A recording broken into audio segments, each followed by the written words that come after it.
Nekaj po 11. uri je sveti oče pristal v Barbiani. Sprejela sta ga ferenčki nadškof kardinal Giuseppe Bettori in župan mesta Vikijo. Papež je obiskal pokopališče in tam molil na grobu Don Lorenza Milanija, ki je živel od 1923 do 1967, ter tako tudi obeležil 50. obletnico njegove smrti. Srečal se je še živečimi Don Milanijevimi učenci, kakor tudi še živečimi stanovskimi kolegi, ter imel na bližnjem vrtu spominski nagovor za okoli 200 oseb. Prišel sem v Barbiano, da počastim spomin na duhovnika, ki je pričeval, kako se v darovanju samega sebe Kristusu srečajo bratje v njihovih potrebah in se jim služi, da bi jih branil in ohranil njihovo dostojanstvo, z isto podaritvijo samega sebe, kakor nam je Kristus vse do križa to pokazal. Vesel sem, da lahko tu srečam tiste, ki so bili takrat učenci Don Lorenza Milanija, nekateri v ljudski šoli svetega Donata v Calenzanu, drugi v šoli tukaj v Barbiani. Vi ste priče, kako je duhovnik živel svoje poslanstvo v kraji, kamor ga je cerkev poklicala, v popolni zvestobi evangeliju in ravno zato v popolni zvestobi vsakemu od vas, zaupanih mu od Gospoda.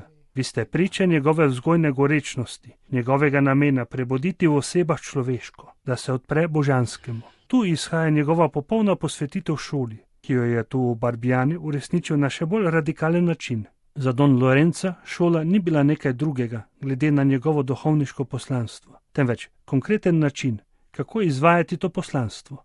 In ko ga je škofova odločitev pripeljala iz Calenzana sem med otroke Barbiane, je med otroci Barbiane takoj razumel, da je Gospod dovolil to odločitev zato, ker mu je hotel dati nove otroke, ki bi jim omogočil rast in bi jih ljubil. Ponovno dati revežem besedo, kajti brez besede ni dostojanstva in torej ni svobode ter pravičnosti. To uči Don Milani.